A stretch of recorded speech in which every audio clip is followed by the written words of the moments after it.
The wind howled, a banshee's wail slicing through the canyons of skyscrapers, whipping snowflakes into a frenzy. It wasn't just cold. It was a cold that burrowed deep, that sought out the marrow in your bones and froze it solid. Jamal huddled deeper into the meager doorway, pulling his thin, threadbare coat tighter around him. The fabric offered little resistance against the assault of winter. His dark skin, usually a warm, rich umber, now bore a bluish tinge, especially around his exposed knuckles and the rims of his ears. He shivered uncontrollably, each tremor racking his body, a painful, percussive rhythm against the hard concrete. His name was Jamal. He wasn't born on the streets. He had a past, a family, a job, a life. But the details were a jumbled mess now. Faded photographs in an album lost to time and hardship. A string of bad luck, a missed rent payment, a sudden illness. And then, with shocking speed, the bottom fell out. He found himself adrift, cast out onto the unforgiving shores of the city. The passers-by were a blur, faces hidden behind scarves and collars pulled high, eyes focused straight ahead, determined to reach their destinations without delay. They hurried along, each a self-contained unit in a desperate race against the elements. Jamal watched them, their hurried footsteps a constant drumming on the frozen pavement, their breath puffing out in white clouds that vanished as quickly as they appeared. A woman in a fur-trimmed coat, her face carefully made up despite the harsh weather, hurried past, clutching a designer handbag close to her side. Her eyes flickered briefly in Jamal's direction, then darted away as if she had inadvertently looked at something unpleasant, something best ignored. A young couple, laughing and intertwined, their arms wrapped around each other for warmth, strolled by, oblivious to the human misery huddled in the doorway. Their conversation, punctuated by bursts of youthful laughter, seemed to mock Jamal's desolate reality. A businessman, his face buried in his phone, his briefcase held tightly in his hand, strode past without even a glance. His brow was furrowed, his lips moving as he engaged in a heated conversation. He was clearly too important, too busy, to notice the man freezing in the doorway. Each passing figure was a silent condemnation, a testament to Jamal's invisibility. He was a ghost, a shadow, a non-entity in a world that had no place for him. The cold was not just physical, it was the cold of indifference, the cold of being utterly alone in a sea of people. His body screamed in protest, his muscles ached, his teeth chattered violently, and his mind began to drift. He fought against the encroaching numbness, the insidious whisper of sleep that promised a temporary respite from the pain, but threatened to become permanent. He knew that if he closed his eyes, he might never open them again. He thought of his mother, her warm embrace, her gentle voice. He pictured her cooking in the kitchen, the aroma of spices filling the air, the sound of her humming a familiar tune. Those memories were like embers in the dying fire of his spirit, flickering reminders of a life that had once been. Then through the haze of cold and despair, he saw her. She wasn't young, perhaps in her late 50s, early 60s, with a kind face etched with the lines of experience.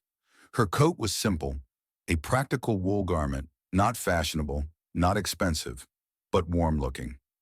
She carried a reusable shopping bag, its canvas worn but sturdy. She wasn't hurrying like the others.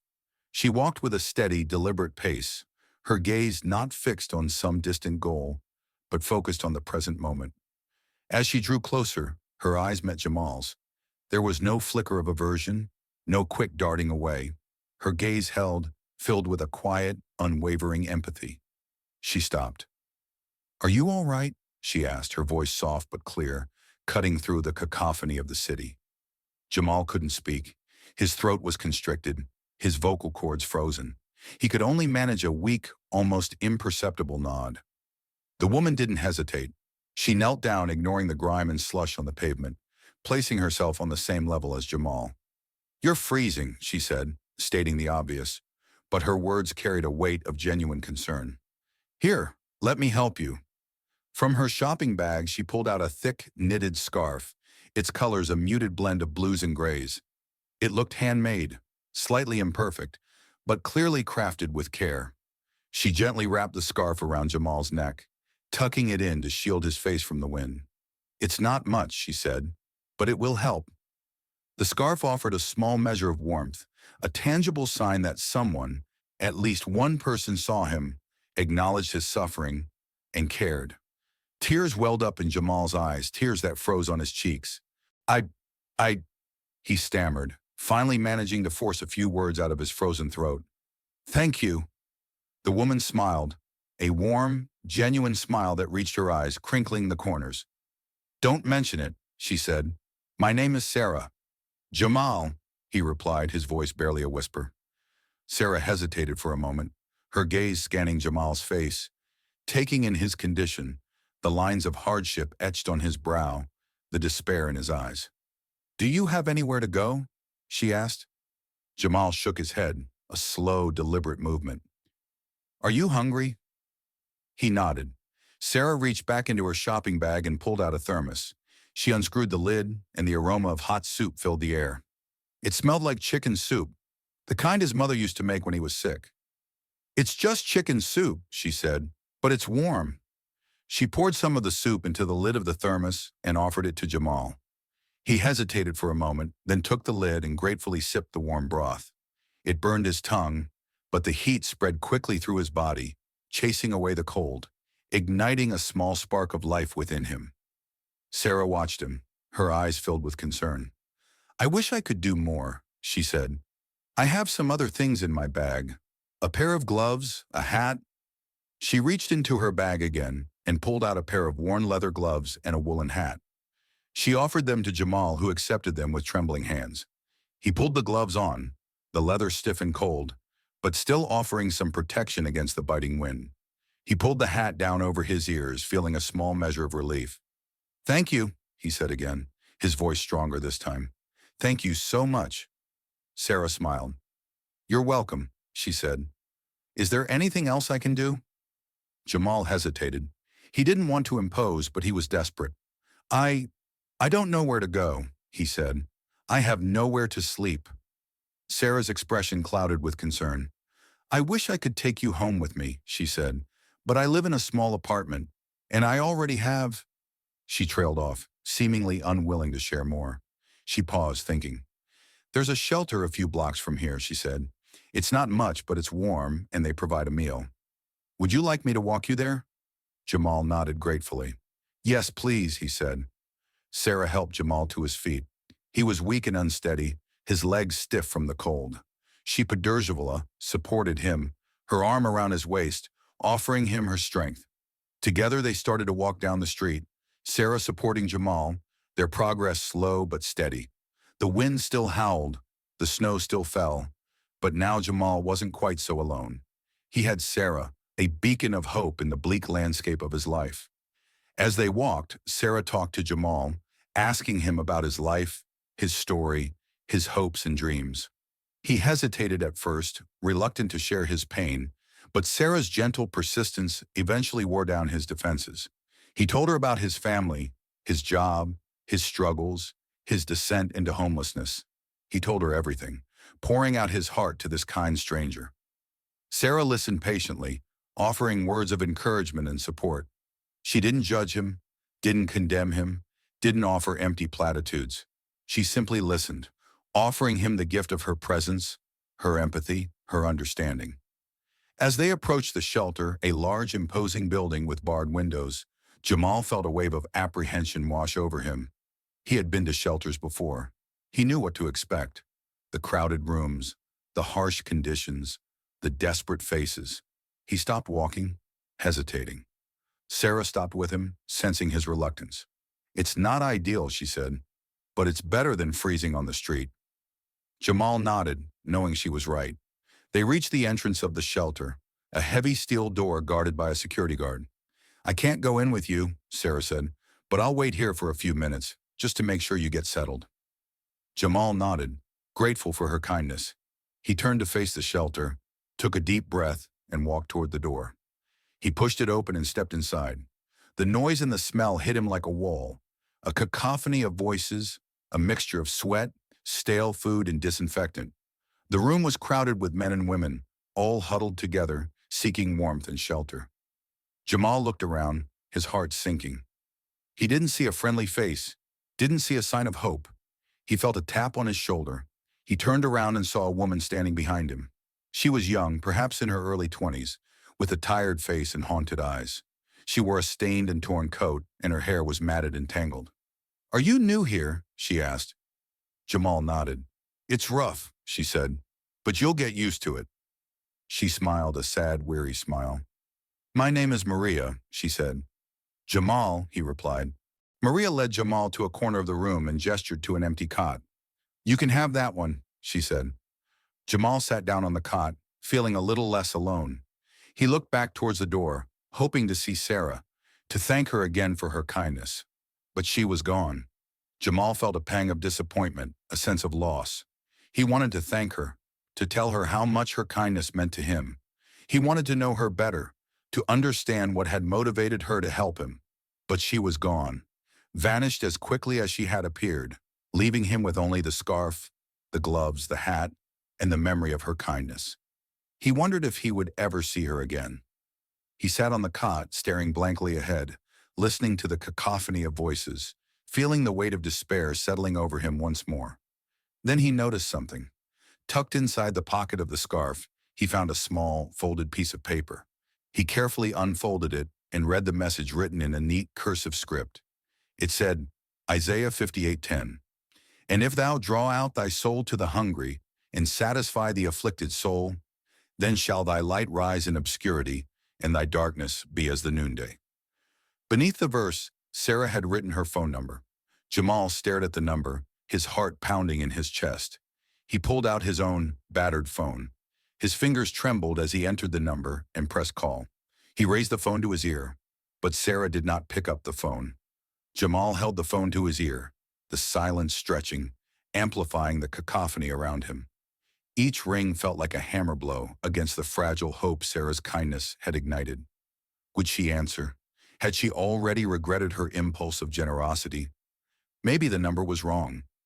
He glanced at the paper again, double-checking. No, he'd entered it correctly. He was about to give up, to resign himself to the belief that this fleeting moment of grace was just that.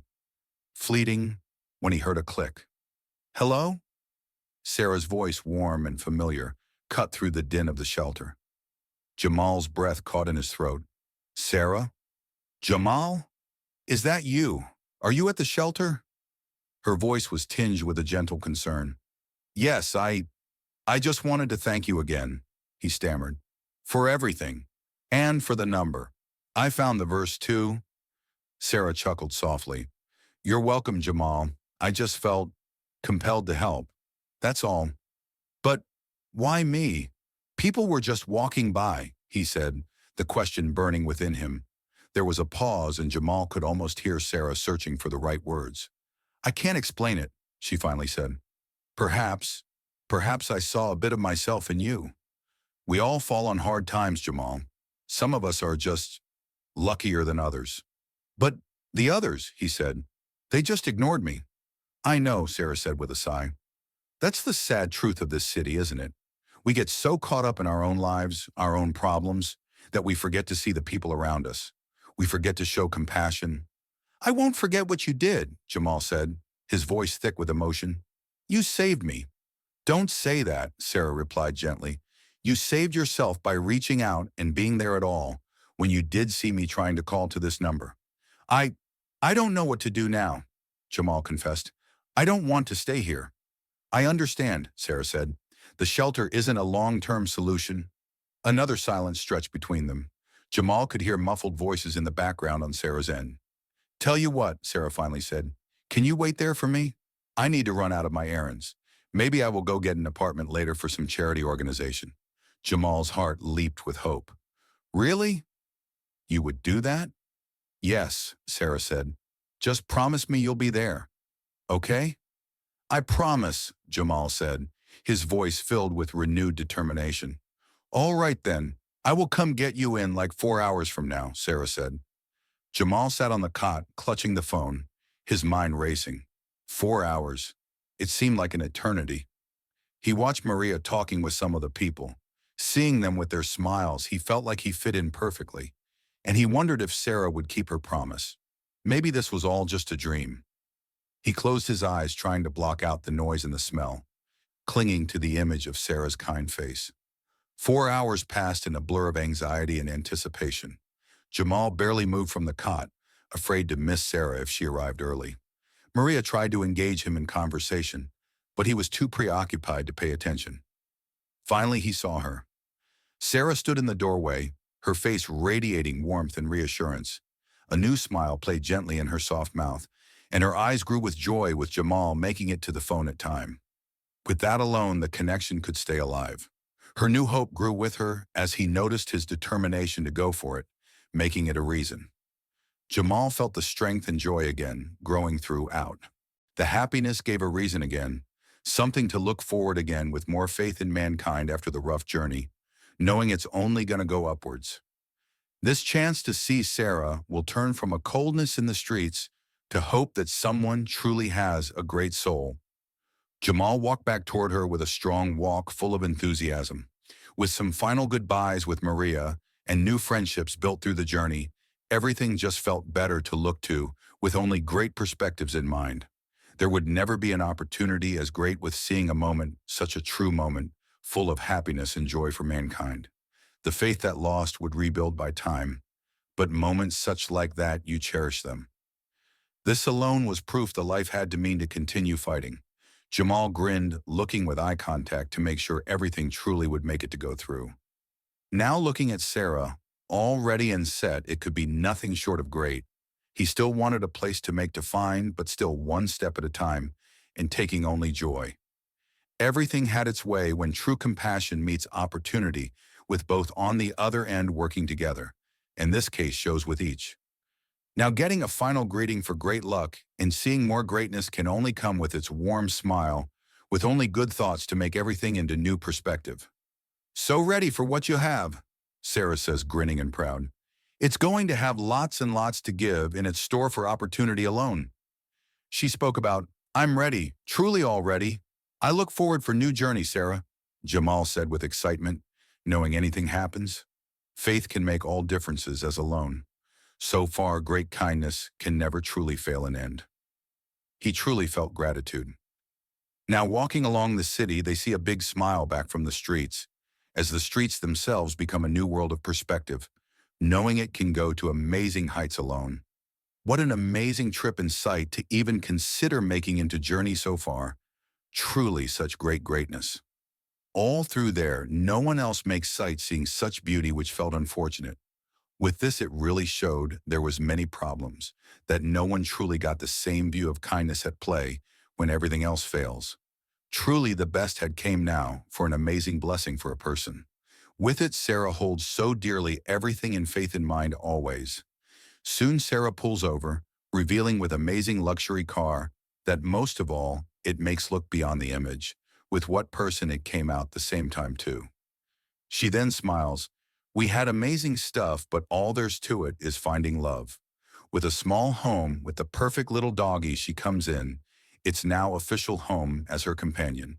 She continues the great smile and shows everything the room includes everything and more alone. Everything truly was amazing with all those in love now. She had found a person now to rely on and show a friend that truly they can grow off with.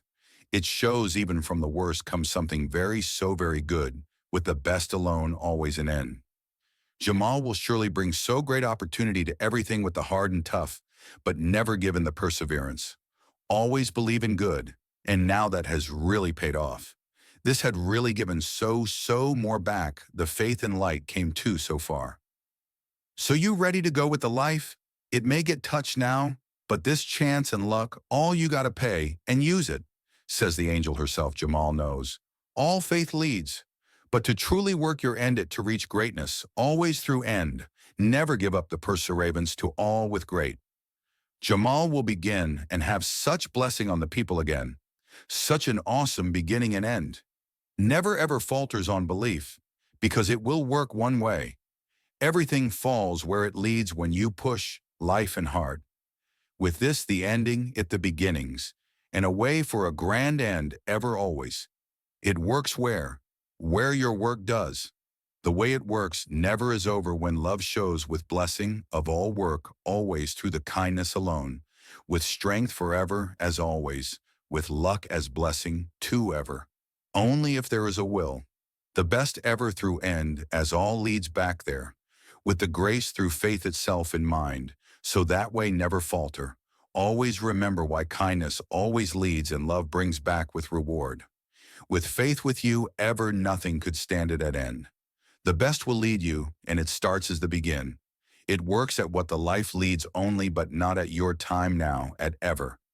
The best is through ever love, never and as long. The beginnings to graces, a new journey had begun.